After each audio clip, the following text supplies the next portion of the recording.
આપી આ ભભૂતિ તું આરોગી જજે એટલે તારી ને સંતાન થશે.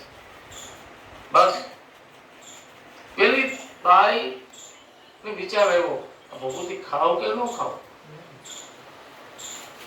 આરોગવું કે ના આરોગવું. પાડોશમાં જઈને પૂછ્યું આ ભભૂતિ ખવાય કે ન ખવાય, આનાથી સંતાન થાય કે ન થાય. અને આ માયાવી એ મને આપી છે, માયાવી મચ્છંદ્રનાથ છે, એને મને આપી છે. અને એને આપવાથી હવે હું આનું ખાવ કે ન કોઈ આપે આપણે પેલા વિચાર કરી કે પ્રસાદ લેવાય કે ન લેવાય. પેલી પાડોશણે એમ કીધું કે એ તારે ન ખાવી હોય તો આ ગોબરનો ઢગલો છે ને એમાં દાટી દે. એ પાંદડામાં ભભૂતિ જે હતી એ દાટી દીધી. આ બાજુ મચ્છંદ્રનાથ પર્યટન કરવા વયા ગયા. બરોબર 1 વર્ષ પૂરું થયું અને પાછી ભિક્ષાવૃત્તિ કરવા માટે પેલી બેન અહીંયા આવ્યા અને પાછી રડતા રડતા ભિક્ષા આપી. કેમ બેટા હવે કેમ રડે છે? બાપજી તમે ભભૂતિ આપી હતી પણ મારે ત્યાં સંતાન ન થયું. શું બોલી? મારી ભભૂતિ અફળ ન જાય.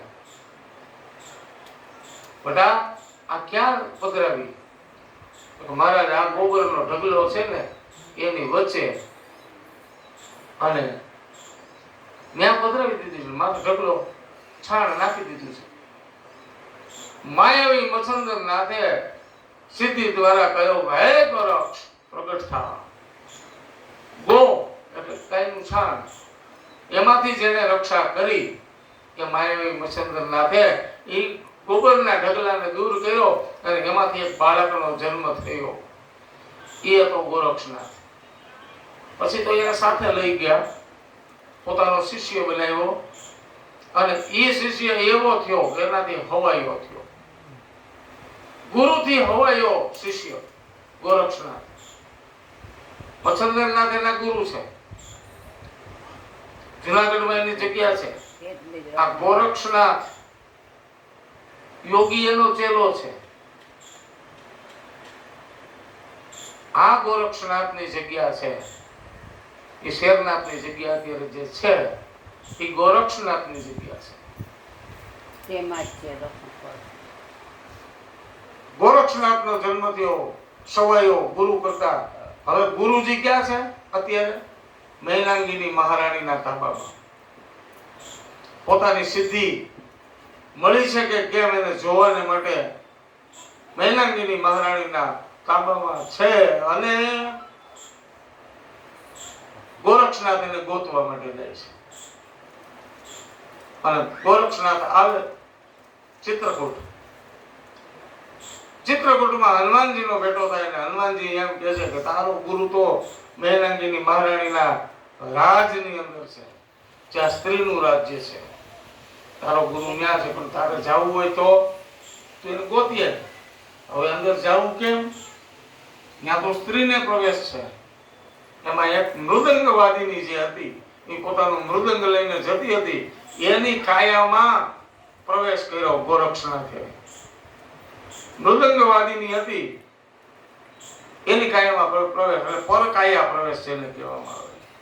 પરકાયા પ્રવેશ કર્યો અને પ્રવેશ કરતા જ મૃદંગવાદીની અંદર ગઈ અને આ બાજુ મહેફિલ સજાવી. મહેફિલ સજાણી અને મહેફિલમાં નૃત્યાંગના નૃત્ય કરે છે, સાધકો સાધના કરે છે. મચ્છંદ્રનાથ અને મૈનાંગીની મહારાણી બંને સિંહાસન ઉપર બિરાજમાન છે. નૃત્ય જોવે છે અને નૃત્ય જોતા મૃદંગમાંથી અવાજ આવે છે, ચેત મચ્છંદર ગોરખ આયા. મૃદંગમાંથી અવાજ આવ્યો. કેવો અવાજ આવ્યો? કે ચેત મચ્છંદર, ચેત મચ્છંદર, ચેત મચ્છંદર ગોરક્ષ આયા. હે મચ્છંદર ચેત. થપાટ મારી મૃદંગ ઉપર અને મૃદંગમાંથી અવાજ આવ્યો આદેશ આદેશ.